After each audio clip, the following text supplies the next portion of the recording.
This is the School Success Podcast, a podcast for school leaders to learn from other school leaders what's working and what's not, and to get inspiration and encouragement, as well as strategies to grow school enrollment, connect with families, retain teachers, recruit teachers, and everything in between. You guys are heroes, and I cannot thank you enough for pouring into this next generation that's coming behind us. My goal is you will take at least one thing away from every episode that you can take back to your school to make it better than it is right now. Please enjoy the School Success Podcast. This podcast is brought to you by the Herzog Foundation. Time for school. Hey, School Success Makers. Welcome to another edition of the School Success Podcast. I'm your host, Mitchell Slater. I'm joined by a friend out of the great state of Colorado, Kelly Tenkely, who is the head of school and founder of Anastasis Academy. And they are doing some awesome things in Colorado. And they're in this weird in-between time that when I was talking to Kelly, I've known her for a little bit. I was like, let's talk about that. Let's have that conversation and have a podcast on what they're specifically going through right now in Colorado with their school. And we're going to dive into all of that on today's episode. But before we do all of that, I do want to pass it off to her to introduce herself. So Kelly, welcome to the podcast. Thank you so much, Mitchell. I'm glad to be here. Kelly Tenkely, and been running Anastasis for 14 years. And all kinds of opportunities come up when you run a school that long. And we're definitely in the midst of kind of a liminal space opportunity. So happy to talk about it while we're in the midst of it. We're going to dive into all of it. I do want to start with the same question I ask everybody, and I usually don't give them the heads up, so I don't think you know this question's coming. So okay. I always ask, if I was to come visit your area, your city, what would you say, Mitchell, you got to eat this and do this? What are the things I need to do? Okay, well, one of the things is you need to go see a concert at Red Rocks. Because it's just the coolest experience being out in nature, surrounded by music. Like, I don't know, you just have to experience it to see it. What should you eat? Oh my gosh, there's so many choices. Well, the thing that immediately comes to mind is this truffle artichoke tortellini off of a place in Larimer downtown. And I would bathe in the broth of this like, it's the best thing in the world. It's so good. Okay. And it's at what's it called? The place? If you hadn't put me on the spot, I could tell you immediately. And now I can't think I want to say Rio, but I think that's because that's where I was last night. And I don't think that's correct. Okay, so give me a minute. And when it comes, yeah. Or if later on, message me and I'll make sure. Because if I ever go to Colorado, I like trying the food at the best places. So there's a lot of good food in Colorado. Perfect. So as we dive into today's episode, I love your story. I love that you've been in education for a very long time, doing 14 years with the school. And then he had some crazy curveballs hit you guys. So let's dive into that. And I know, of course, questions will arise from that, but I would love for people to just kind of hear your story and go, holy smokes, like that's crazy what's happening right now with your school. Yeah, so we have always leased space from churches. Churches are great because they're wide open and they're empty the majority of the week. And we have always been big believers in like, how do we utilize space better? How do we just use resources better in our community? And so we've always loved partnering with churches. We've been at the same place for the last 13 years. And sharing space comes with challenges. Not being your own landlord comes with its own unique challenges. And we hit one of those hard this year. In about February, we were noticing our kids really sick and our adults really sick. And it was kind of, in a school, you kind of expect that time of year brings illness. And so at first, you don't think much of it, but, it's just persistent and it's strange symptoms and things coming up. And we discovered that the building we were in had a massive mold problem. And overnight, we're kind of put in the position of this is not safe for us to be here with our kids and our faculty. And so we pivoted pretty quickly and over the weekend made the plan of we're going to just rent out spaces from local rec centers and libraries to get us through while we figure out what to do next. And as it turns out, it was so widespread and there was no way to get us back in the building. So we ended up sharing space with another school that was kind enough to open their doors to us. They had some extra classrooms that were available. And so we were able to finish our school year, best we could. But anybody running a private independent school knows, like, your bread and butter is you're relying on tuition. And with that kind of upset, for families can't always travel with you or move with you or, make that commute. And so we lost about a third of our students, which, one is hard on the budget, but more than that, it's heartbreaking because you care about these kids and these families, and it changes the dynamics of everybody's still coming and making it work. And so that, I think, was the hardest part, is really like the damage it did to the way that we feel in community and the way we were able to be in community for the end of the year. That being said, we finished the year well, with hopes that we could find a place to move for this school year. And unfortunately, we are in this pocket in Colorado where there just is nothing available, and without running a huge capital campaign, which was not in our plans right now, we had to put the school on pause for the year. So I've just spent the last couple months helping families find good places for their kids, or some of them have opted to homeschool, and so helping them do that well. And yeah, so we're in this weird kind of liminal space, and hoping that we will be back open and in a home for forever in the next school year. But definitely it's been, lots of opportunities, lots of learning, things that I would have never anticipated knowing so much about. I am now experts in. So no loss of opportunity for learning ever. Hey, school success makers, just a really quick break from the episode to highlight our amazing sponsors over at America's Christian Credit Union. They are celebrating 65 years of service this year, and they provide essential school banking services and a tuition financing program for schools looking to reduce their risk and administrative burden. And you guys can find out all about them on their website, 𝑎mericasChristianCU.com/schools. That's 𝑎mericasChristianCU.com/schools. They are amazing over there, and I always like to say, if you're a school that collects tuition and you have a hard time collecting all of tuition at the end of the year, maybe it comes around May, June, you're like, man, we only got collected 95 or 98% of what tuition was owed to our school. One of the things you can do is have your parents get a tuition financing loan through the credit union, and then they pay the credit union directly, and you get your funds up front at the beginning of the year as the school. So you don't have to chase people throughout the year, and you can focus on what you do best, and that is loving and educating your students. And it doesn't cost your school anything to do it. So check them out online, @AmericasChristianCU.com/schools. All right, back to the show. Is there so I know obviously there's other churches, of course, in your area. Is that something you're going to look at again, or is the next phase for you guys going, you know what, maybe we try and buy a building, or like what is the mindset? Do we try this again and find another church, or is there no other church open? We looked at a lot of other churches just to open for this school year. And things just kept coming, either they didn't have the right space for us, it wasn't conducive to what we do.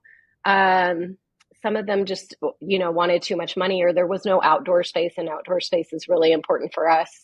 We do a lot in the outdoors and in nature.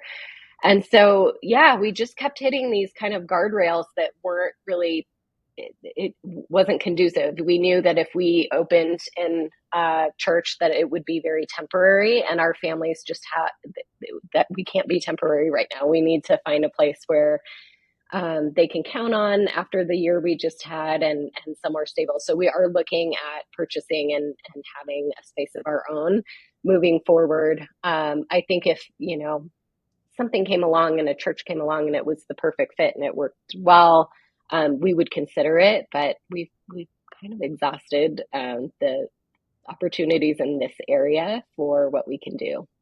And two, there's, different coding, zoning pieces that not every church can have a school.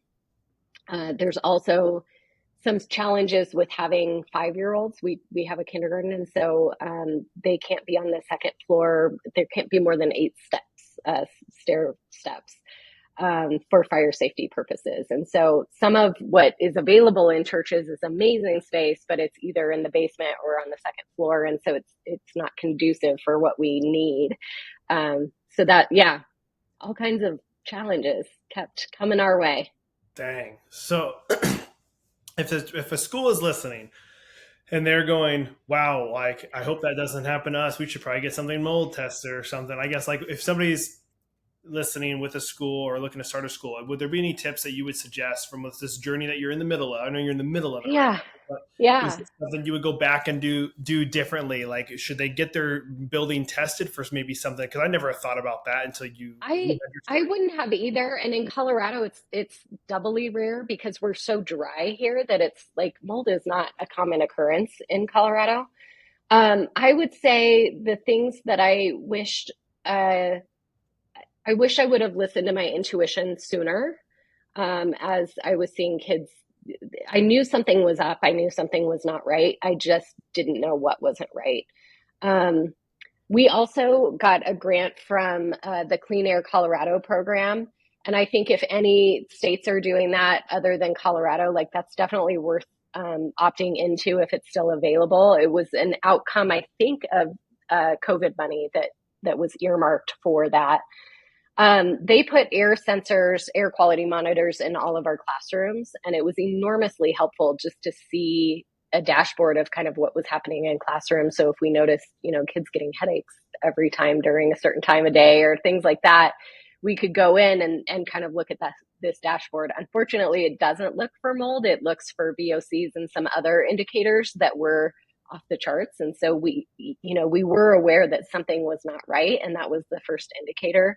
So I would say, any of those programs that you can opt into as a private or independent school do, because it's useful information, when problems do arise.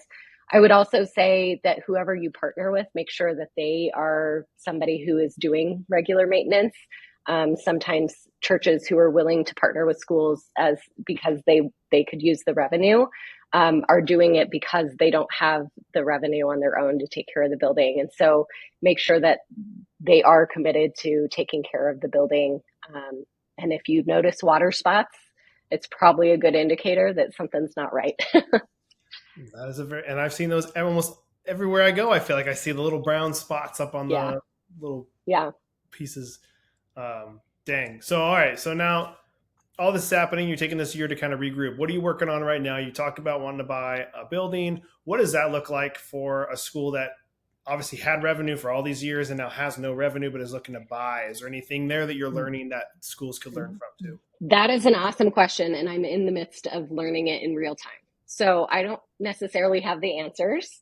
What I have learned more than anything is we've developed a lot of relationships over the years.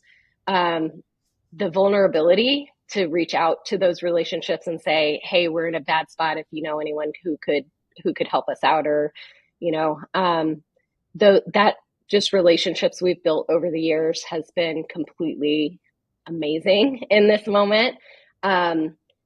If you're somebody who doesn't like to ask for help or doesn't, it feels raw to be that vulnerable, I would say do it anyway, because people show up in incredible ways, and just the connections that they give and the advice and the insight, and, they see things from a different perspective.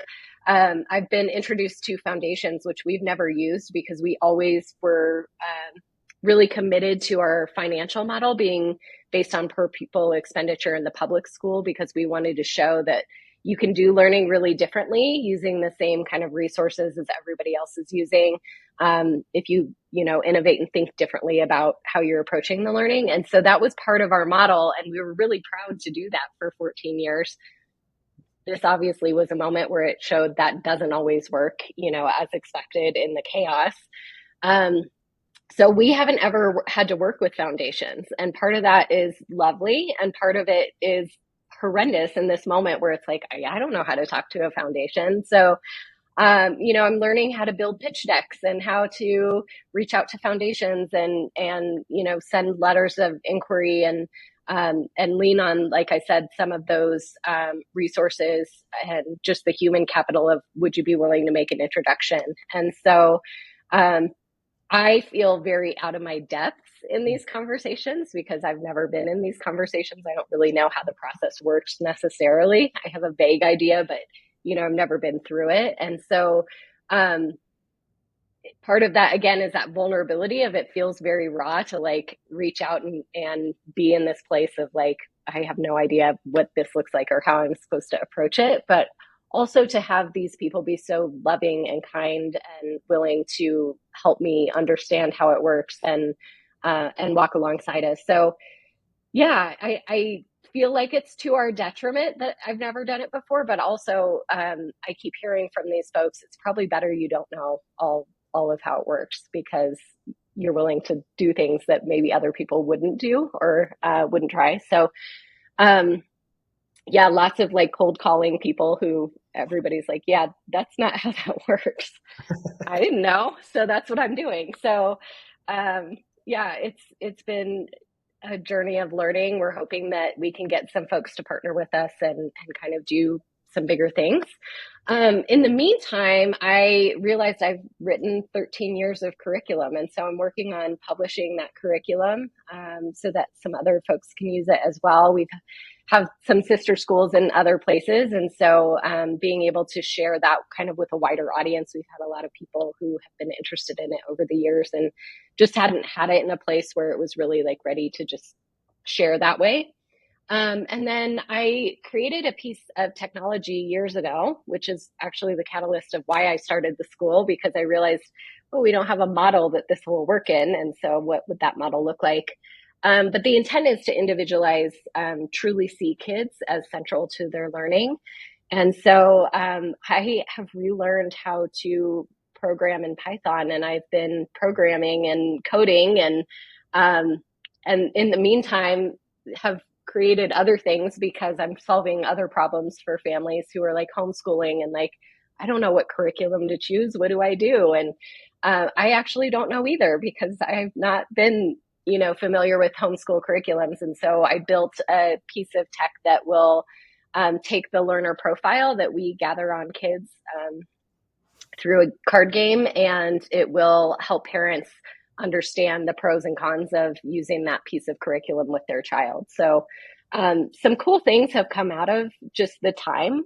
And I'm not hating the chance to breathe for a minute and pick up some of those projects that have kind of been, in the background. Hey, school success makers, Mitchell here. I just want to take a really quick break from the show to give a big, huge shout out to the Herzog Foundation. I absolutely love the Herzog Foundation. I've been friends and partners with them for a couple of years now, but we're bringing it to a whole new level. And I'm excited to share that our very own School Success podcast is now featured on the Herzog Foundation Podcast Network. The Herzog Foundation is a powerhouse of resources designed to support schools like yours, from free training events through the Herzog Foundation Institute to their incredible online news publication, The Lion, and of course, our new podcast, Home. They have everything you need to stay informed and inspired. And if you're dreaming of starting your own Christian school or co-op, don't miss their online course, Schoolbox. It's a fantastic resource to help you get started on the right foot. At School Success, we're proud to partner with the Herzog Foundation to bring you these valuable tools and insights. So visit herzogfoundation.com to explore all they have to offer. Trust me, you won't want to miss out on these amazing opportunities for growth and success. And I love all the people over there, and I know you guys will too. So please go check them out, and you won't be disappointed. Now, back to the show. Good. Well, times like these, I feel like will spawn out of the box thinking, things that you're like, you've never thought about doing before. And even what you already said about like, I'm going to cold call. I love that, because the things that used to work then don't work, people stop doing. And so if you start doing them, nobody else, like you kind of said, nobody else is really doing them. So maybe like, yeah, are you cold calling me? Like, oh, okay, great. But it might work. Everybody's like, you're supposed to send a letter of inquiry. You're supposed to let them come to you. And I'm like, I didn't know how it worked. I'm just doing the thing. I know. I've had people say to me before when I write emails, they're like, you sound too formal. Like you sound like you're talking to them. And I'm like, yeah, that's how I write emails. That's what I'm doing. Yeah. Right. How I would be talking to them.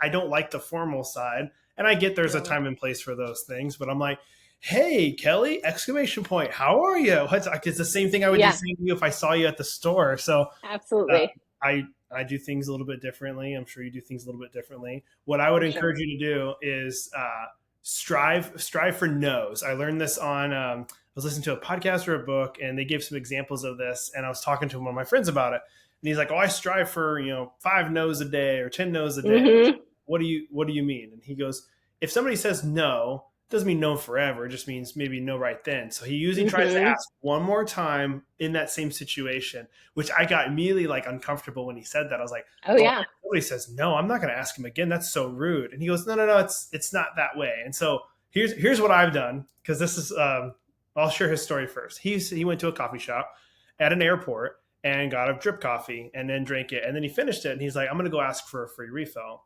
And his wife Mm. said, they're not going to do that. It's the airport coffee shop. Like, why would they do that? He goes, I'm just going Yeah. to ask, and he's like, she's Not like, gonna hurt. and so he goes up to the top front. He goes, hey, I was wondering if I get a free refill. And the lady said, oh, we don't do that here. And so that could have been like the no, but he goes, oh, well, I just thought maybe you do it since, I was already here and I drank it really fast. You gave like some type of thing. She goes, you know what? Sure. I'll do it for you. I don't mind. And I gave him a free refill. And so I was like, huh. So I've been now doing the same thing. Like, I'll push one more little time to see if I get something. And it is kind of crazy. You get a different answer, or you'll get a less offer of what you're asking for. And so Yeah. I've done it when I've gone to Starbucks, and this is my simple one that actually has worked for me, where I'll get a nitro cold brew. And if nobody knows this, if you're in Starbucks, you can get a free refill on a Yep. drink if you're still in the store. Yeah. And so nobody typically knows that or remembers that. So we'll usually go after church on Sunday, and then right before we leave, I'll go get a refill and I drink it the next day. And so I went up to the thing, and for the very first time, I go, hey, can I get a refill? And they go, oh, we don't do free refills on nitro, and only cold brew and drip coffee or whatever. I go, oh, Hmm. I was like, man, I really, really wanted a nitro cold brew though. And the lady goes, you know what? I'll do it just for you though. Just this once. I was like, oh, thanks. And so she did it. So Winning. now I have this thing I can use every time. Now this is what I do. So I'll go in. It's like, can I get my nitro? I get it. I'll go up later and I'll say, hey, can I get a refill? And they'll say, oh, we're not, we don't do that for free, not for refills. Oh, but somebody did it before. Sorry. All right. Somebody did it for me last time I was here. And so they go, Yeah. oh, okay, I'll do it for you. And it's like, again, I'm not trying to I'm not being rude, not being pushy. Just go, I'm going to Yeah. ask one more time in a different way and see if they say no. And then I stop after that. And so for you or anybody else listening, maybe you're going to a donor, or you're going to somebody and you're just like, Yep. hey, this is what we're looking for. We need $10,000 for this. And they're like, oh yeah, we can't do that. Would you be willing to do, $1,000, like whatever it is, Yeah. you have a second ask and see if they'd be willing to dive in. That was a very long explanation. No, and it's good. And I have learned this because I get no, like, immediate no's from some of these foundations. It's like, well, we don't fund things like that, or that's not really what we do. And I'm like, oh, well, I thought you funded these other people who are doing the same thing. Like, I thought you did fund things like this. And so, but keeping the conversation going is half the battle. If, they don't know me. I'm, like I said, I cold call them. They don't know who I am. And so part of it is keeping the conversation going long enough that you have a chance to tell your story. So yeah, I love that. And for them to know that you're not also going away, like in not in a bad way when I say that. Like, they might go, oh, this just random person's asking for money. Like, oh, she's been doing this for 14 years and she's trying to do this thing for another 30 years or whatever it is. Like, oh, okay, it's not, because it could be a whole different thing if they think you're just, hey, I'm trying to start this school, and they're like, it's never going to work. She's not going to do this. Why would I bother? Yeah. You have a track record of showing success for it. So a lot of different ways to look at it. It's definitely a relational side when it comes to asking. Yeah. Also learning, like, how to cross-pollinate. So, in these conversations with folks, hearing too what they're doing, and, do you run in the same circles as this human that I happen to know? And because you're saying a lot of the same things, like, it seems like you should know each other. So, even looking for those opportunities of maybe it doesn't pan out for me, but, like, also what can I, I'm showing up anyway. What can I add? Sure. Yeah, if you come in with the giving mindset before instead of Hmm. taking, you're going to be benefited from it Yeah. way more. So that's good. Yeah. Plus it feels good when you're in a spot of like, again, vulnerability of I need you, you don't need me, but I need you. So it feels good to come with like the attitude of I'm going to be open that I might have something to, benefit. 100%. One of the things I wanted to get from you before we kind of probably look to wrap up the podcast in a little bit here is this updated design thing that you Yeah. started at your school. You shared it with me on one of our calls, and I love it. I'd love you to just kind of just share like what it is, and hopefully it makes the idea pop in other people's minds to go, oh man, we could do something very similar to that. So kind of share the Yeah. story of that. I'd love to hear it again.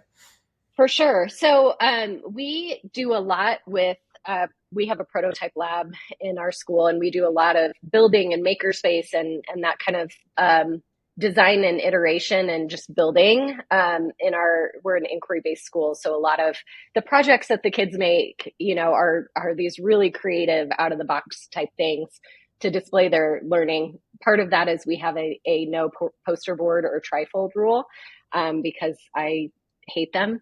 And so like, what else can you do to show me that you've understood or learned something? And it just pushes the kids into this different area of thinking, but can be expensive to outfit those kind of maker spaces with all kinds of, things to build and make with, because it just adds up and the kids, want to use all the hot glue all the time. And so there's constantly, this refresh happening of these supplies.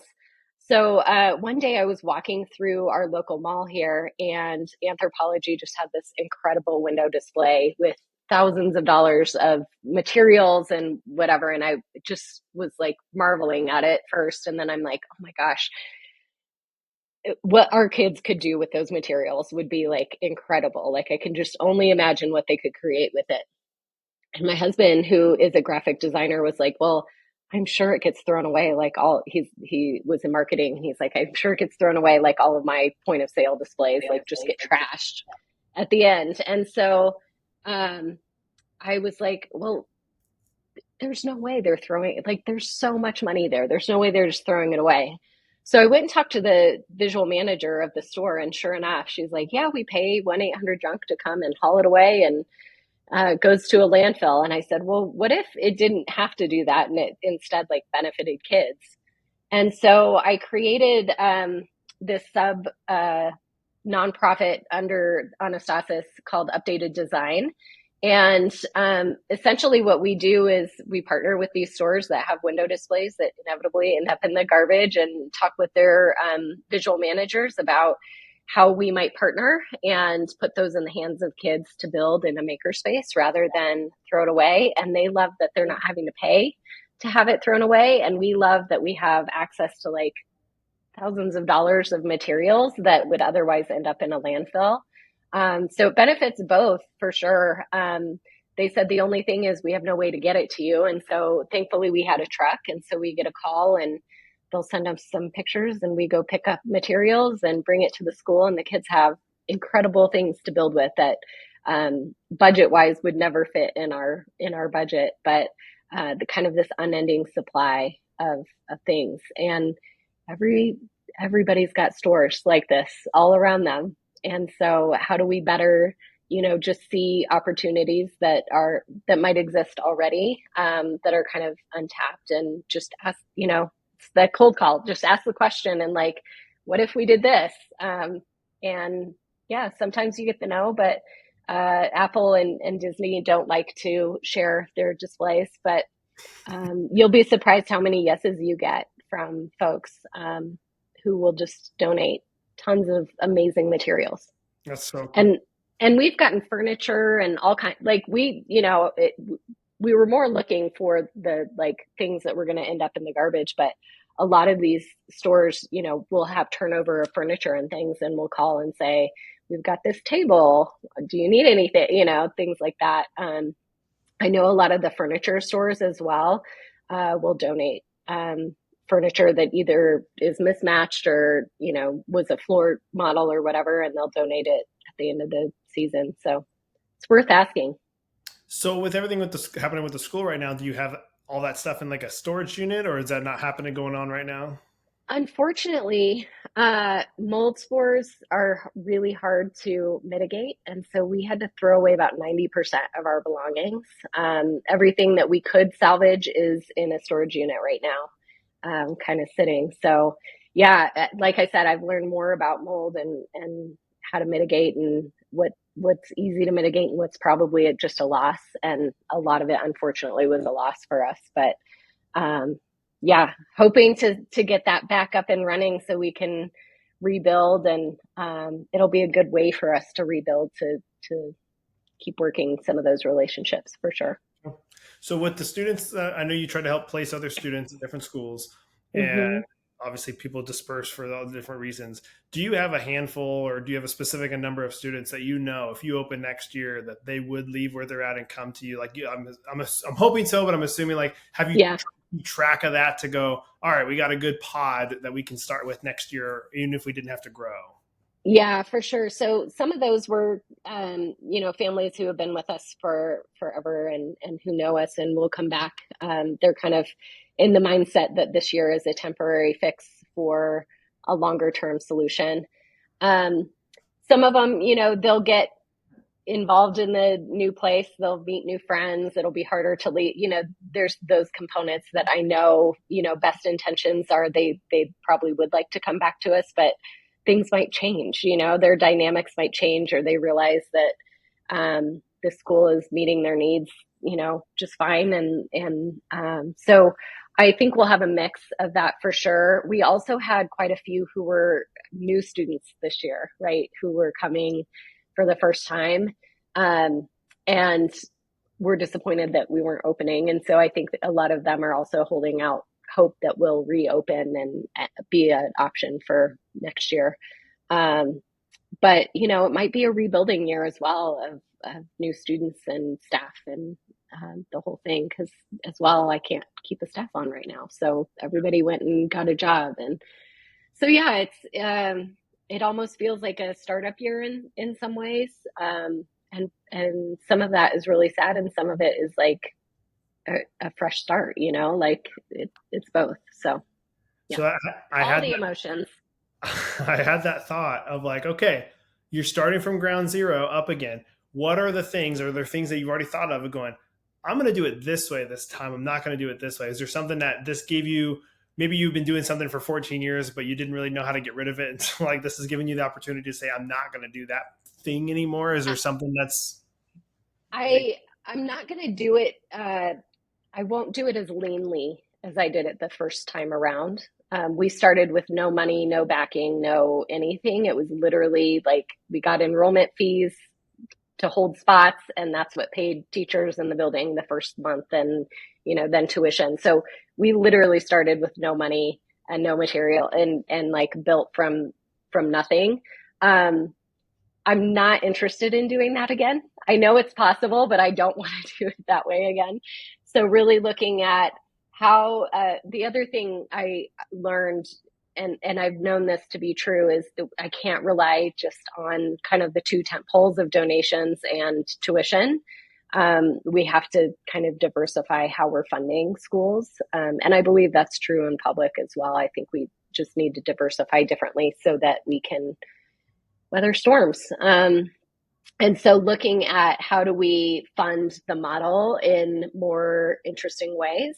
How do we leverage space and utilize space as part of that model? And so really looking at not just, opening and doing what we've done, but really how do we do what we've done and then capitalize on different partnerships and utilizing space differently to bring in some additional revenue. So that hopefully we are never in this exact position again. okay, it's good. Yeah. So, through all the things you've gone through and all the years of education, if you would have boiled something down to one piece of advice that you would share with the other school leaders listening, what would that one piece of advice be? If you get to know the students personally and you start with them every single day and every single year, the rest will figure itself out. Like, start with the kids, get to know the kids. That's good. And that's Yeah. exactly what you're doing. The rest is all going to fall into place. The rest will fall into place. But if you know who your kids are, you're going to care differently. You're going to make decisions differently. You know, don't think about them as a homogeneous group, and you're golden. That's good. Well, anything else to add before we close it out for today's episode? I don't think so. Appreciate you being able to tell the story in the midst of the hard parts, because I was missing that voice when I was going through the hard. Still am going through the hard, but it's nice to know that it's not just people telling the story on the other side, but like in the messy middle of it too. It's good. So I appreciate that. You bet. And I hope we can have an episode in a year or maybe wouldn't that be great? Of like, here's what's happened. We have this multi-million-dollar building that was donated for free or something crazy, you know? It'd be amazing. You never know. Obviously, thank you for all the years of just your of pouring into these students that you've had under your care. And I'm hoping that you guys can figure out this next year, get back started to be able to love and pour into the next generation of students. So thank you for your heart. Thank you for your all these years of pouring into these students. And I'm wishing you nothing but the best. I'm a fan of you. Thank you. Appreciate it. Thanks for having me on. Thanks, Kelly. Well, another huge shout out and a thank you to Kelly for taking time and being on the podcast today. I love her vision and what she is working on right now with her school in this off season, where they hopefully are able to open up next year. And I just love that she is staying after it and still focusing on the school during this downtime. And as always, I'm hoping you guys are able to take at least one thing from today's episode, from Kelly's journey, that you were able to take back to your school to make your school better than it is right now. And as a reminder, we do have 3 amazing free resources to provide for you guys here at School Success. And the first one, of course, is what you're listening to right now, the School Success Podcast. At least weekly episodes dropping every single Monday. We might end up doing more episodes eventually, but you always get that Monday episode dropping on Monday. So make sure you're tuning in back in to getting that every week. And then also the other free resource is on our website. You can go to the top right-hand corner at the moment, and it is the School Success Report. That is also a weekly email that we send out with different news, articles, and things that the team has created to help you, a teacher or a school leader, be more successful. So make sure you're getting that. You can find that on our website, schoolsuccessmakers.com. We also have a free community just for you, for all school leaders, that's on Facebook, called School Success Makers. And I'm personally in there, and I would love to see you in there as well. And that is called School Success Makers, and of course on Facebook. So go over there and join if you're not already a part of that community. Get to know some of the other teachers that are in our community. And we're always here to try and help you guys be the best possible version of yourself, and the school be the best possible version of your school possible, so you guys can continue to love and educate more and more students and serve them better. We are here to help. So go join all those different things. We're here for you, and we'll be back here next week with another amazing guest as usual on the School Success Podcast. We'll see you then. The views and opinions expressed in this program are those of the speakers and do not necessarily reflect the views or positions of the Herzog Foundation.